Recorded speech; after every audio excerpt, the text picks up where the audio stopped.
Hey, toy fans, welcome back to a look into behind the scenes with the toy industry. Before jumping into this video, a quick shout out to David Clark with adultcollector.org. He sent a lot of the images for this video, and I want to thank him and tell people if you like collecting toys, check out his Facebook page, adultcollector.org. Alright, let's jump into the video. So this video is about toys that toy collectors make happen. And there's a variety of reasons why this happens. Sometimes it's just from shouting for a long time and saying, we really want this obscure character to be made. And other times it's from things like fan choice contests that companies run where you get to choose from a handful of characters. This one example here, that's Wilrow Hood running in the background of Empire Strikes Back, and this was an example of fans just being very loud and asking for the figure over and over again. Now with Mattycollector, we had a different approach. We actually had a partnership with the fans. It wasn't just me sitting there making videos in my cubicle. The fans of the Matty lines were like no other fans. They did all sorts of, call it crazy things. One of my favorite being Bring Your Manny Faces to Work Day. This was a fan-inspired or created holiday to support the brand.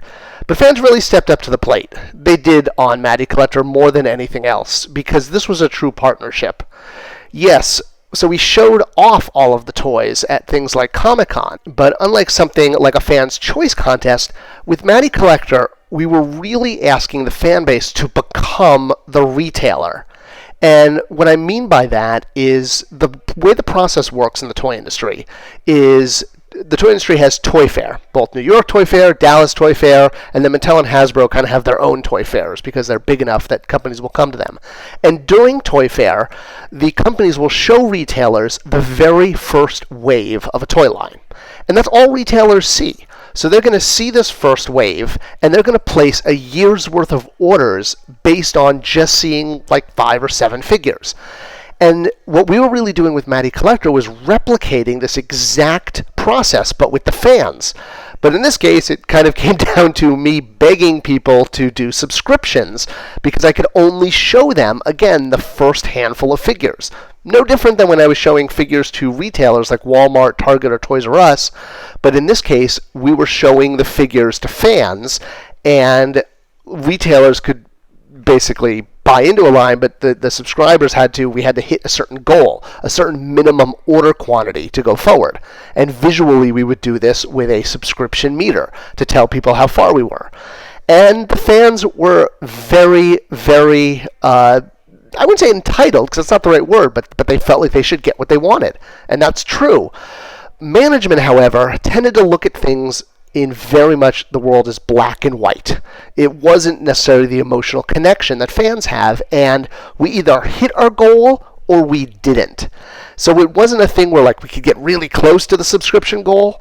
We either did and we got the green light to go forward because we had that minimum order quantity, or we didn't, and we were basically had to go all the way back to the beginning and run the whole line through management again, and that meant it probably wasn't going to happen. Even if we were like 10% down, it's just the way it worked. And sometimes our goals we didn't meet. We tried to do things like the Ecto 1 for our Ghostbuster 6-inch line, and we just couldn't get enough pre-orders.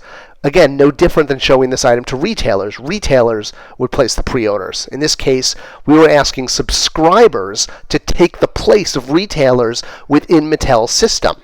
And the meters we would create, like this meter for the DC line for Doomsday, was meant to at least visually show the fans where we were and how close we were to being able to go into production with the full year and the full rollout. Sometimes we even had multiple stretch goals.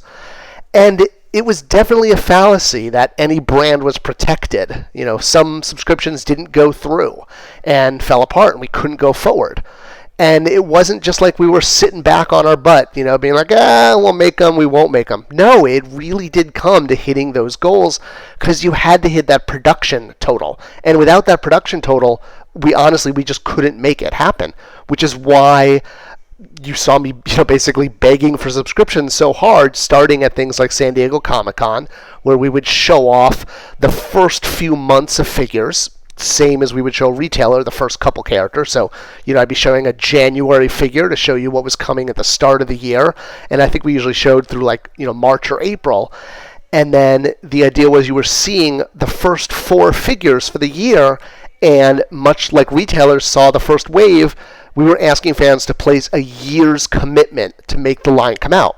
So it was just duplicating the exact same process retailers went through, but we were placing the burden on directly on the subscribers. And that was how the subscription system kind of worked, and why we became dependent on it, because we needed a year's worth of a commitment to go into production. We couldn't just do 1 figure at a time and hope it sold. Everything was done with vendors overseas, and we had to lock in schedules ahead of time. So we would promote these subscriptions like crazy. We would be running ads on the internet, and we'd be just pulling out all the stops trying to remind fans of how great the line was. And the really cool thing was, it wasn't just us doing this. The fan base stepped up like crazy in ways we never could have expected. And the fans started making kind of their own print ads in order to promote the line. This was unlicensed art. This was just stuff done out of love for the brand. But I don't think I never expected things like this. And I don't think any other brand, even if they were doing a fans' choice poll, you really just didn't see this kind of above and beyond commitment to seeing product happen. And that just shows how committed the Mattycollector fans were. I know I'm showing a lot of He-Man images, but it was just as much for DC and Ghostbusters. And again, the subs didn't always go through, and it was completely dependent on whether or not we hit that number. But when you had fans doing this and just going above and beyond to get the word out, and there were people who were buying extra subscriptions with the idea of selling them off on eBay later on just to support the subscription going through. That's how dedicated fans were. And that's why I think those fans, of this line, they have to be celebrated, because this was a toy line that wasn't just, myself and some of the people in design and packaging working to make it happen at Mattel. This was a line that was completely supported and only possible because of the fan base. If fans weren't going above and beyond like this and making their own internet ads, and yes, making their own meters to show how far the subscription was to passing, and they certainly like to do that in creative ways, we couldn't have done it. And they weren't just making print ads. They were tracking sales like an MBA. I mean, this was like hardcore Excel graph comparison stuff. And fans would share this online, and they were showing, how, not just how far one subscription was going, but they would compare and contrast it to previous years and show, different lines, different subscriptions. This one did better than that one. And I mean, it got really detailed, more detailed sometimes than even Mattel would ask for in reviews of programs. I mean, I would often even pull these and be like, hey, here's how it's doing compared to the previous years. The fans did this.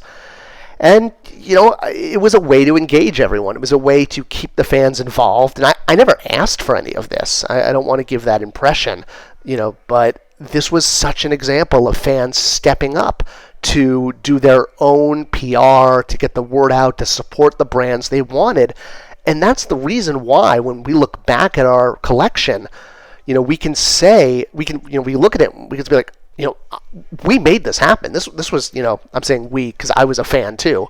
It's like the hair club for men. I was also, part of the business, but I was also a collector. And so, when we look at this collection and see how amazing it is, we made this happen together. I mean, the fans stepped up. And when we were celebrating getting things done and hitting those goals, the celebration was not, at Mattel, it was really with the fan base. Because for Mattel, this was just, a little small line that, could chug along and support IP. But for fans, this was like the greatest thing ever. And I'm including myself in that population. So, yeah, while we did a lot of logistic work, selling the figures online and, doing all the banner ads and, finding ways to get the word out about when the subscription was going to go up, it was truly the fans and the fan sites that were getting the word out and analyzing the line and celebrating the line and just doing things that no other toy line ever got to benefit from.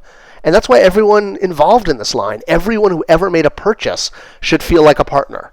because there's never been something like Mattycollector where you just had such a harmony between fans and manufacturer. And honestly, I personally want to say thank you, because I couldn't have made these toys if people were not supporting them. And yeah, I did a lot of begging, and I'm still doing begging, because I want people to subscribe now to this channel, because when we hit 1,000 subscribers, we're going to unlock some really cool content.